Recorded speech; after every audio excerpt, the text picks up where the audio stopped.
Okay, so now is the time for the Commission H1 seminar.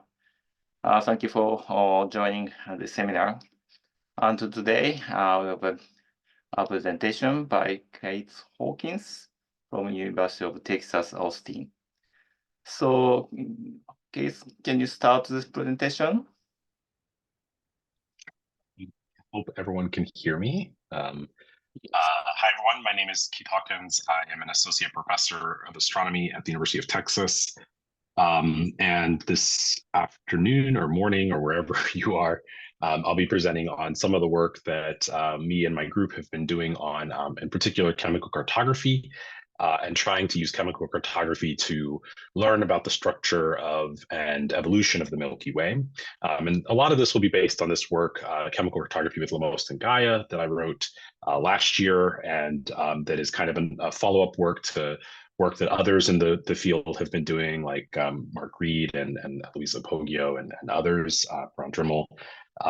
And so, this is, I start with this image, which is an artist's impression of the Milky Way. And of course, we don't know that the Milky Way looks exactly like this, but we have some ideas based on observations of both gas, dust, and stars, and from Gaia, from other large-scale, both spectroscopic and photometric surveys, at least on the stellar side. And one of the questions that kind of drove me into this particular subdiscipline when I was a graduate student was, thinking about whether or not we really understand the Milky Way as a galaxy. I remember being an undergraduate student and being taught that, the two big fields in astronomy left were cosmology and exoplanets, and stars and the Milky Way were solved. And I remember thinking, wow, that's a little bit odd. Like, it seems like we don't really know enough about the Milky Way. And this was pre-Gaia, and we were still trying to understand what the Milky Way really looks like, what its structure is, and its substructure. And so a lot of why I got into this subdiscipline was really to understand whether or not the images that I was seeing that look like the Milky Way, was this really a good representation, in particular the arms. And so when I was, kind of in the last several years with Gaia, we've really been able to start to map the Milky Way. And so, this raised this kind of at conferences, when I was talking to various people, there was a conversation about, whether or not the spiral arms exist, and in particular in stars, whether or not you can see spiral arms in the stars in the Milky Way. And Gaia represents a great opportunity to actually go and look for it. And so when, and I remember there was a debate at the Flatiron Institute between David Hogg and David Spergel, one of them claiming that spiral arms existed and the other claiming that spiral arms didn't. And I remember that David Hogg, I think, was just being contrarian, just to kind of push people's buttons to see what the evidence was for spirals. And so that kind of made me go back and ask the question, okay, what is the evidence for spiral arms in the Milky Way? Because we call our Milky Way an SVB or an SBA, or SBC rather. And so what is the evidence for spirals? What is the spatial evidence? Is there any chemical evidence? And what is the kinematic evidence? And I will really focus a lot of this talk on the chemical, potentially seeing the spiral arms in chemistry, although as it might become clear at the end of the talk, we're really not sure what azimuthal variations we're seeing in the chemistry in the disk. And but I'll start with the spatial. There's been, if I go back into the literature and try to find early evidence for spiral arms, some of the earliest evidence I could find was in 1952 and 53 by Morgan. And this is studying the distribution of OB stars, or relatively young OB stars in the galactic disk. And there's this, relatively small paper where they actually show this beautiful image of, observations of the locations of spiral arms and or of OB stars in the galaxy, and maybe maybe you can see spiral arms in here. I was not so convinced when I took away the lines that I could see spiral arms, but maybe if you're an astronomer and you squint your eyes a little bit, maybe you'll see them. So this was kind of like some of the first evidence for spiral arms in the Milky Way, just by studying the spatial distributions of upper main sequence stars. And there's been some beautiful updates to this by various people in the community using Gaia data, and more recently. This is, of course, just with tens of OB stars, but with the Gaia data, you're now able to map millions of OB stars. Then there was some early evidence from Vandal Holst in 1954 by studying 21 centimeters. So this is kind of moving away from the stars and into the gas, and really kind of beginning to see, more and more evidence for spiral structure, but in gas instead of in stars. And so this was, of course, updated by various works. Levine 2006 is a good example, where this is a nice figure showing H1 spatial density, the surface density perturbations in H1. And, there is some clear evidence, for these kind of logarithmic spiral arms in the galaxy. And there's been, of course, many, many, many works since then on this, both in terms of 21 centimeter measurements, but also in terms of thinking about it in terms of stars. In the stellar side of things, people have used young upper main sequence stars, and they should track the spirals since they're relatively young relatively young stars. And so this was done in the Morgan papers. But, of course, Reed et al. 2014 and 19, and many others, of course, have studied young stars or stellar masers, to really understand the spiral structure. And one of the things when I first looked at this image was that there are these beautiful color codings which help you distinguish between various spirals. And I remember talking to someone at the Flatiron Institute when I was there as a Simons Fellow when I was a postdoc, and thinking, okay, well, what if we took away these kind of color codings? If I squint and take away the color codings, can I still see spiral structure? And this isn't entirely a fair comparison, since the distances fairly well to masers, but this was kind of like what motivated a lot of this early studies that the studies that I had, at least in mind, of thinking about kind of how do you revisit the spiral arms, but in a completely new way, other than just mapping the spatial positions of stars, young stars particularly. Of course, this is in my opinion, one of the right times to be really revisiting the location and distribution of stars, and in particular the spiral arms in the Milky Way, and to get a sense for them. Because we are kind of in this industrial era of galactic astronomy, where we have a large number of astrometric data from the Gaia spacecrafts. We have something like spatial positions for up to 1 billion stars, 1.8 billion stars.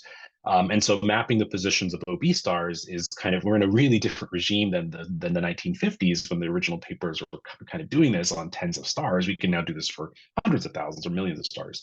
And we're also in a position where we don't just have the positions and the kinematics of the stars from Gaia. We also have detailed chemical fingerprints for millions of stars from all of these large-scale spectroscopic surveys like Gaia ESO and Gaia and APOGEE and RAVE as a predecessor, and SDSS-5 as something that's coming up, and Foremost also that's something that's coming up. And so I'm really excited about combining the information that we have from Gaia, which is the spatial information, with the chemical information that we have from these large spectroscopic surveys like Sloan 5, to really get a good sense of how the Milky Way is structured, and in particular, how the spiral arms are kind of structured as well. And so in this industrial era, one of the kind of things that I want to know is, one, does the spatial position of stars, and especially young stars, in Gaia show evidence for spiral arms? And that's what one might call spatial cartography, so spatially mapping out the galactic disk. And then the second question that I had was kind of revisiting the idea of spirals, but in a slightly different way, and thinking about whether there's chemical cartographic evidence for azimuthal structure around the spiral arms that are composed of spiral arms in the thin disk of the galaxy. And so this would be like, for example, let's say, the spiral arms, in the side of the spiral arms, there was higher star formation rates. And so then you're building up more metals in the spiral arms. And so the metallicity around the spiral arms are slightly more enhanced than this metallicity outside the spiral arms. And that might be a self-enrichment hypothesis for why you might see chemical cartographic evidence for azimuthal structure around the spiral arms in the Milky Way. We'll see a little bit later that it's a little more tricky than that very simplistic hypothesis, but that's kind of what motivated a lot of this early kind of work on thinking about, let's revisit this idea of mapping the disk, but mapping it in a chemical cartographic way instead of just in a spatial way. I'll quickly mention that these updates to the spatial positions of stars, in terms of spatial cartography, there's some beautiful work done by APOGEE et al. And others, where you if you map the distribution for hundreds of thousands of upper main sequence stars, you can plot the XY position of those stars. And these are stars that, of course, since they're upper main sequence, they're relatively young. They haven't migrated super far from their birth location. And so you might expect that those stars would track potentially the spiral patterns, which would be relatively young structures. And so this is showing the XY position of OB stars, where the kind of this crosshair here at 0, 0 is the sun. And this shows kind of this overdensity of stars in red, and in blue, kind of an underdensity of upper main sequence stars. And you can very beautifully see, and if you just spatially map out stars in the galactic disk, particularly young stars, you do see these kind of overdensities that are consistent with spiral structure in the Milky Way. So, you can ask this question, right? Do the spatial positions of stars, and especially young stars in the Milky Way, show evidence for spiral arms? And I think absolutely. At the moment, you can see even, you go back to the Reed results, you can see it. If you go back to, this beautiful work by APOGEE, you can see it. And so, I think that, the answer to that first question is probably yes. That upper main sequence stars do show overdensities in particular bands that we might think of as spiral arms. The second question really that I had about this was kind of revisiting this question of disk structure, and in particular, re-asking the question about spiral arms, but from the context of chemical cartography. So is there chemical cartographic evidence for spiral arms? And so to answer this, we can use large spectroscopic surveys, and particularly detailed abundances from large spectroscopic surveys, to really understand the spatial distribution of the chemical or metallicity distribution as a function of r, galactocentric radius, and phi, so azimuthal angle. And doing this type of work, people have done this for quite a long time. In some of the earlier works, Evertson 93 and even earlier, people have shown that there's a negative metallicity gradient in the galactic disk, where the inner disk is metal rich and the outer disk is metal poor.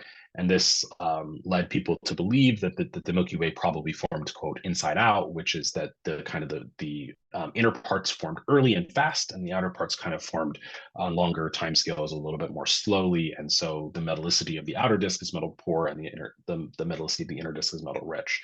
And so the question here is taking that analysis that people have done for many decades and trying to revisit it, but in terms of, instead of thinking about metallicity as a function of just R alone, where we get radial metallicity gradients, thinking about it as a function of R and phi, where you actually can look at whether there are azimuthal variations that coincide with the spiral pattern, which might be indicative of, the spirals having enhanced star formation rates compared to outside the spiral. And so the way to do this is really, chemical cartography, and chemical cartography can tell us quite a lot about the galaxy. And I'll just provide two simple examples from the literature. So this is a plot from Hayden 2015, where, imagine that the galaxy starts with this is based on a simulation. Imagine the galaxy starts with a metallicity gradient. So this is the dashed line, or the dashed lines here are kind of the early Milky. Think about this as the early Milky Way, where all the stars are on circular orbits. So this is kind of like early. And the black lines represent stars that are in the inner galaxy. They're very metal rich.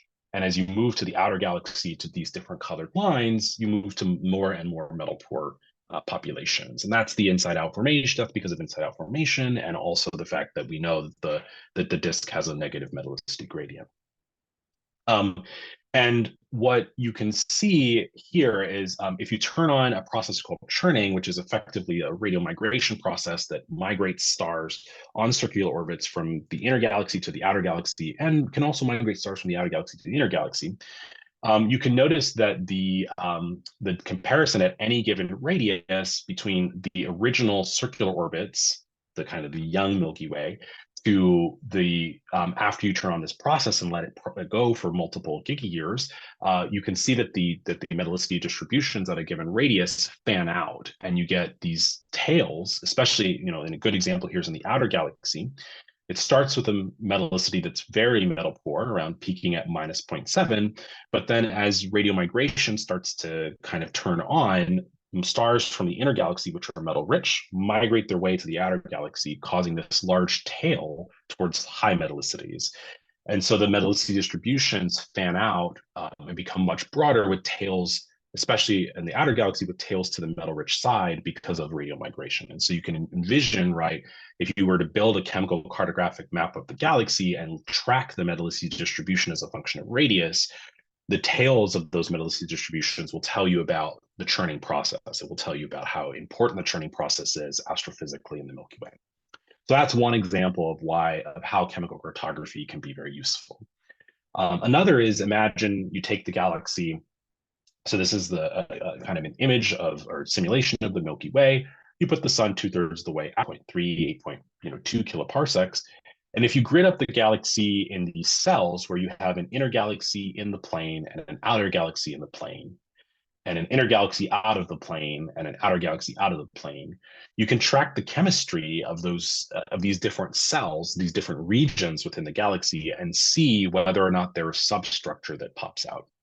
And people have done this. So this is from Julie Immig's work, and this is previously done by Hayden and others, where this is plotting the magnesium over iron distribution on the y-axis as a function of metallicity on the x-axis for different cells within the galaxy, similar to what I just showed. So this panel here shows the magnesium over iron ratio as a function of metallicity for the inner galaxy in the plane of the galaxy. So this would be kind of like where the bar bulges. This is the inner galaxy, but out of the plane, so about 1 kiloparsec up from the disk. Then this is the outer galaxy, so way out in the edges of the galaxy, but way high up at about a kiloparsec, 1 to 2 kiloparsecs. This would be kind of, this cell here would be down all the way at the outer galaxy, but down in the plane of the galaxy, in the plane of the disk. And then this cell here would be kind of where the sun lives, which is kind of 6 to 8, about 8 kiloparsecs in, but within the galactic plane. And so you can see that the metallicity alpha distribution, the magnesium over iron distribution is changing drastically as you move around in the galaxy.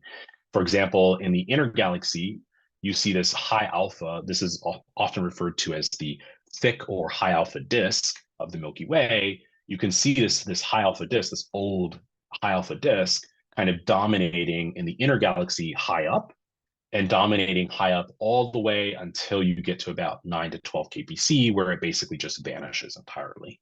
And that kind of tells you that the thick disk, the so-called high alpha disk in the galaxy, is centrally concentrated in these inner regions, and it doesn't really pop up in the outer regions, which implies that it has small radial scale lengths, kind of confined to the inner galaxy, but it's got a large vertical scale height because it goes way high up in the disk. And you can also see the same thing for this second component here, which is the low alpha thin disk, the so-called thin disk, which is a low alpha disk. And you can see that this is that magnesium pore component here, that it's in the inner galaxy, but it vanishes as you go to high vertical heights. So if you go very far up off the plane of the Milky Way, the thin disk kind of goes away. There's just no low alpha component anymore. And then as you go to the outer galaxy, the low alpha component, or as you go to into the plane, the low alpha component becomes very prominent. And the low alpha component is prominent from the inner galaxy all the way to the outer galaxies. This implies that this low alpha thin disk is both vertical, it has a large vertical, or sorry, small vertical scale height because it's confined to the plane, but it's got a large vertical scale length because it kind of goes all the way out from 3 kpc, 0 to 3 kpc, all the way out to 15 to 25 kpc. So this is the value in chemical cartography. Just from this image alone and tracking the chemistry as a function of galactic spatial position, you can see these two disks kind of appear within the Milky Way, and you can learn about the structure and scale, lengths and scale heights of these disks just by simply looking at the chemistry. And so the question was, well, can we reapply this idea, but instead of looking at the disk in terms of radial extent and Z, that's kind of an edge-on view, let's turn it and look face down on the Milky Way and see if there's any azimuthal structure in the chemistry that might be coinciding with the spiral arms. So I have a quick question. What was the source of the observational data in the this data is APOGEE DR7. This is APOGEE DR7. Oh, okay. Thank you. Yeah, and APOGEE and SDSS5 in in context is actually really good for doing this type of thing, because you can actually get far into the galactic disk because you can see past the dust because it's in the infrared. That's one of the real values of, say, SDSS-5, for example. So I started with doing this idea of like, okay, let's actually redo this type of analysis, but instead of looking in the RZ plane, which is this bottom plot, let's actually look in the XY plane and actually look face down on the Milky Way and see whether there's azimuthal structure in the disk. So I started with metals, looking at young stars, similar to what POGEE did, but then now, since LAMOST has measured the metallicities from Sheng Zhang's work in 2021, we have the metallicities for tens of thousands of OBA stars. And so let's start with that sample. So this is a distribution of OBA stars, thin disk stars particularly, in the galactic disk. The sun is here, the galactic center is over here at 0, 0. And this is the spatial distribution of those OBA stars.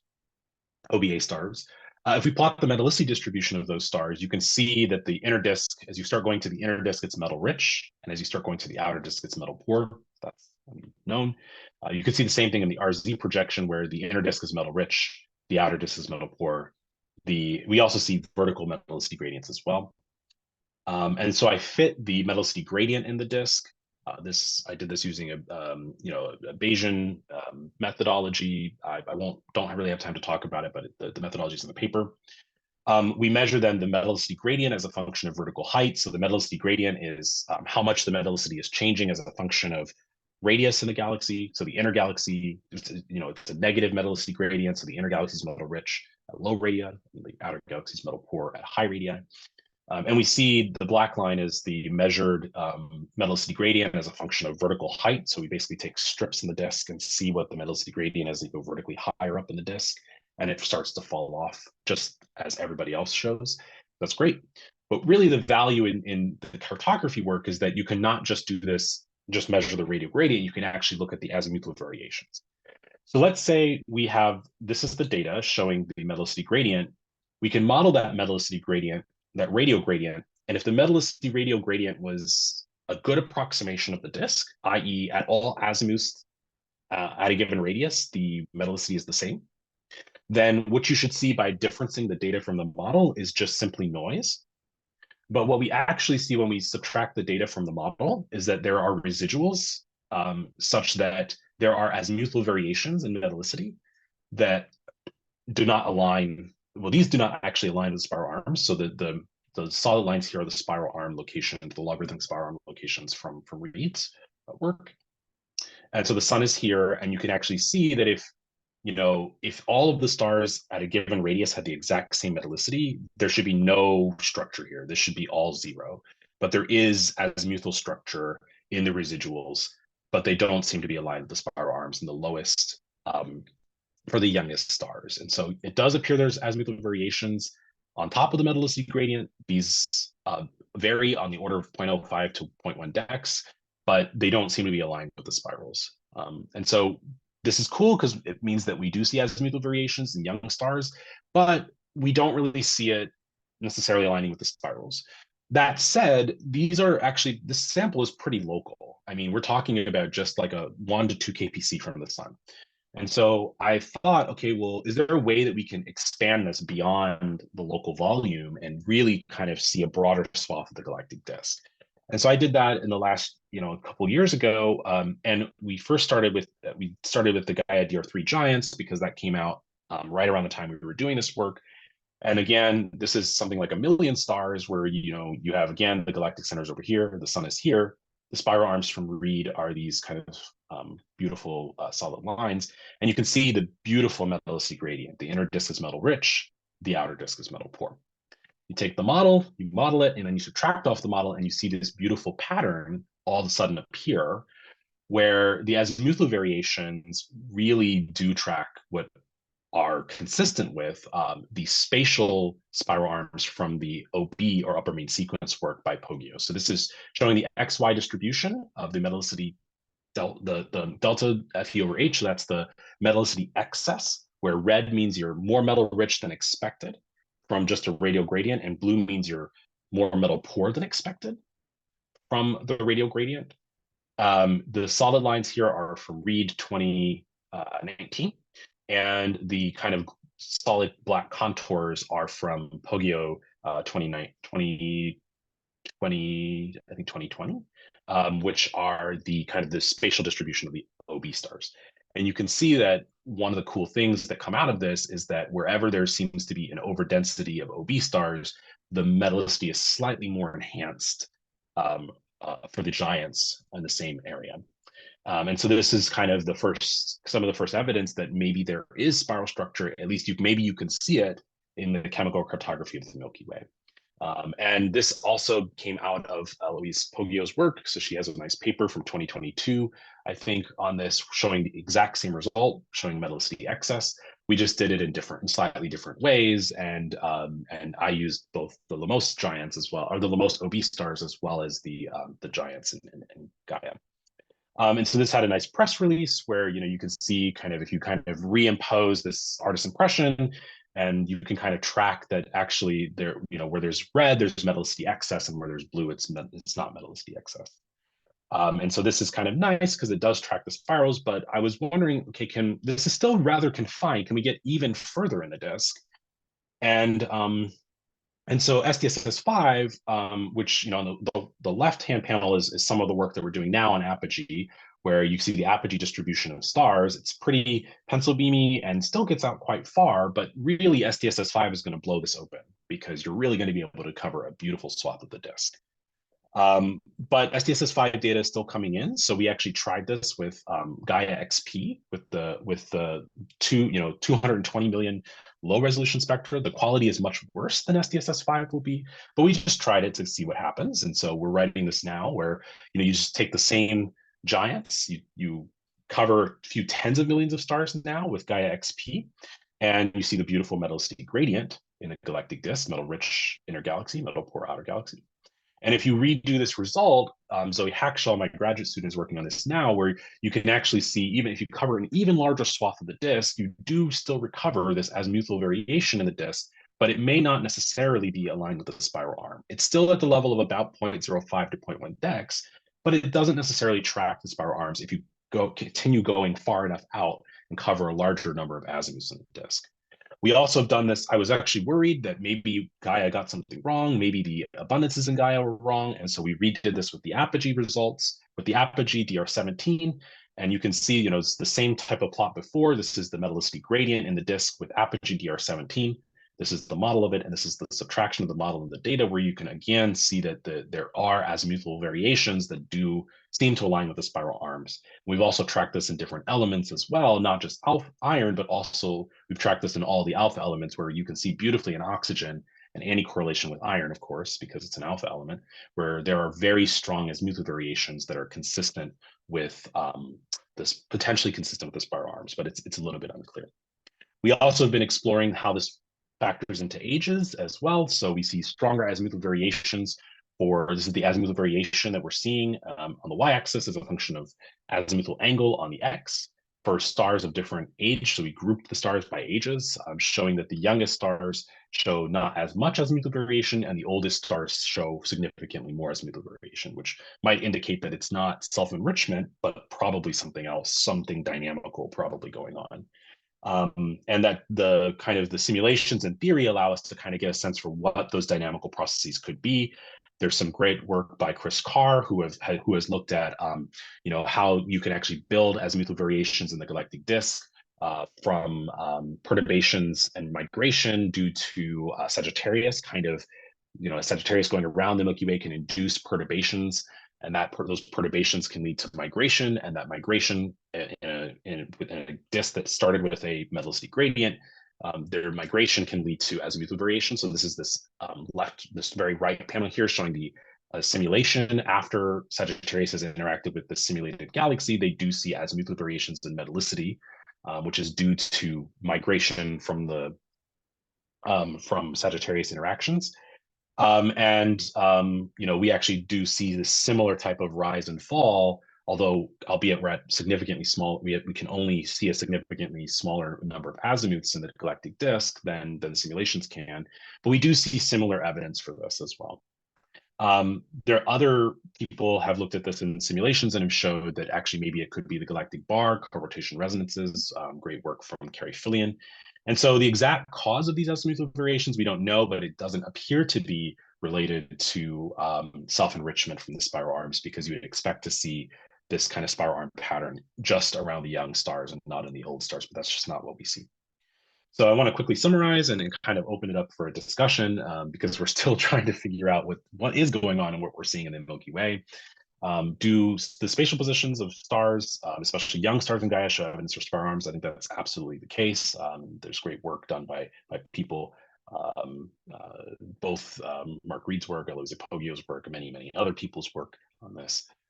And then we also do see chemical cartographic evidence now for azimuthal structure, which does appear to be related to this, does coincide suspiciously with the spiral arms, but we don't know why it coincides with the spiral arms. It's not clear what the physical mechanism that drives that are. And we can say from at least on the young star side, they do not seem to have azimuthal variations in metallicity that coincide with the spiral arms. That's from the LAMOST work. And so it's probably not self-enrichment, but some other dynamical process that we're still trying to tease out. And so I would not say that chemical cartography necessarily reveals the spiral structure in the Milky Way, but I would slightly amend it and say that it reveals that there's azimuthal structure in the Milky Way.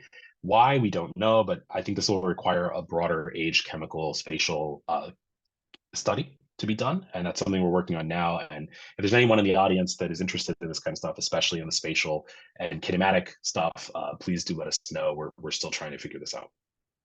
And I think that's it. Okay, thank you very much. Thank you for providing a very clear result from a large sample of data. Okay, any questions?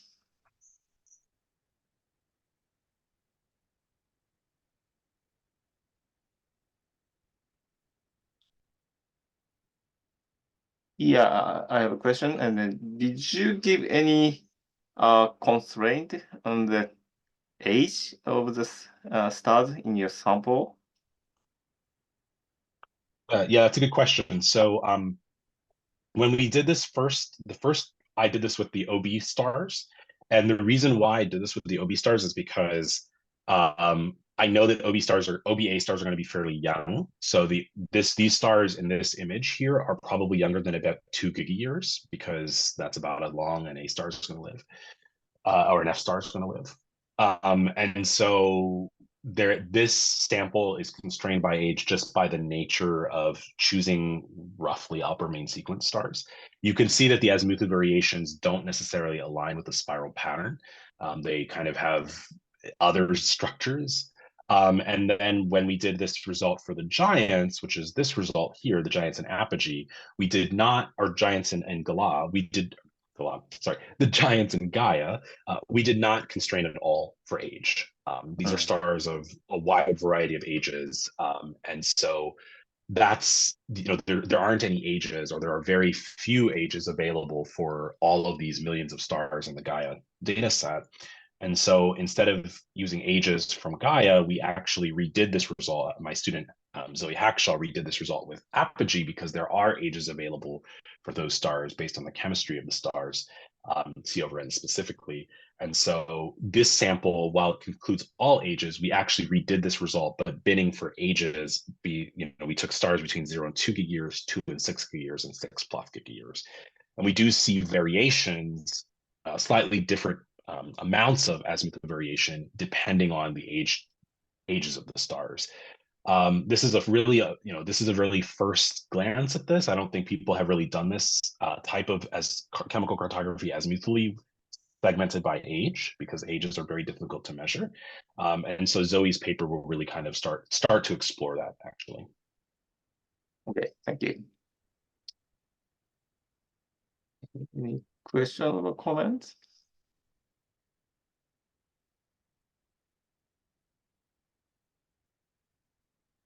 I will quickly comment that, I really hope someone, I think there are a couple people in the audience who might be thinking about these kinds of things kinematically. It is very, very difficult. And that's an area where I think, one of the things we're trying to do now is combine the chemistry and the kinematics together to say something about what physical process may be driving this. Right now, Zoe has looked at things like the guiding center radius, where we see azimuthal variations that are really quite tight and beautiful. We've looked at the action space, but we're really not sure exactly what dynamical parameters we really should be looking at. Okay, thank you. So, Ronald? Yeah, hi, Keith. Nice talk. One of the questions I had is, you noticed in the earlier part of your talk, you were showing how we could nicely distinguish the high and low alpha disks. Yes.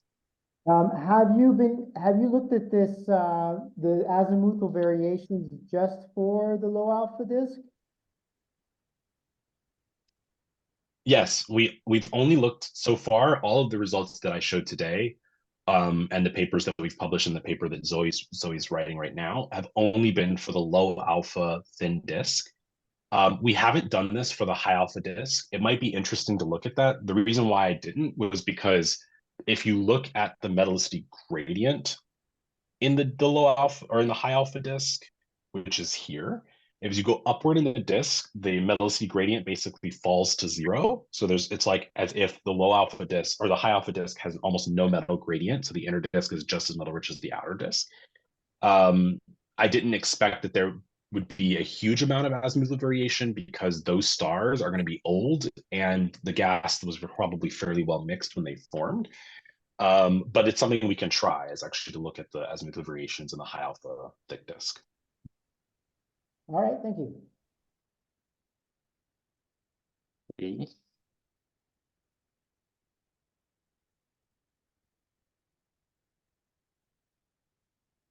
Any other questions?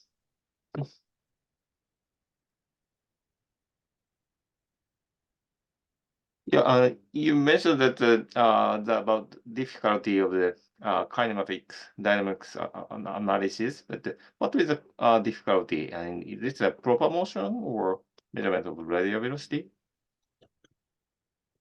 So I would say that the difficulty is really in interpretation more than it is in the data itself. So this is an example of what the azimuthal variations look like. Similar plots as before, where this is the metallicity gradient in the disk, but now converting radius into guiding center radius, where guiding center radius is the radius at which a star would be on a circular orbit. And so the idea that we had here was, if stars are born on circular orbits, barring radial migration, this is kind of a look at what the disk would look like at time of birth of these stars, because the birth radius is correlated with and strongly correlated with the guiding center radius. And so you can see the azimuthal structures here are really tight. They're fairly narrow. They're kind of different than before. They're kind of like lines, or in this particular image. But the question is, how do we interpret this, and how does this link back to the physics that drives the azimuthal variation? So I think that it's not so much on the data quality. I think the data quality is there to do kinematic properties, but and to do this as a function of dynamical properties. But it's unclear, I think, how to take what we can measure and track it back to the physics. That, I think, is the unclear piece. Okay. So we need some help with, I think, the interpretation. Okay. Thank you. Any more questions? No. So if not, now is a good time to close the seminar. So thank you very much. Okay. Thank you. Okay. So thank you very much, everyone, for joining today's seminar. See you next time.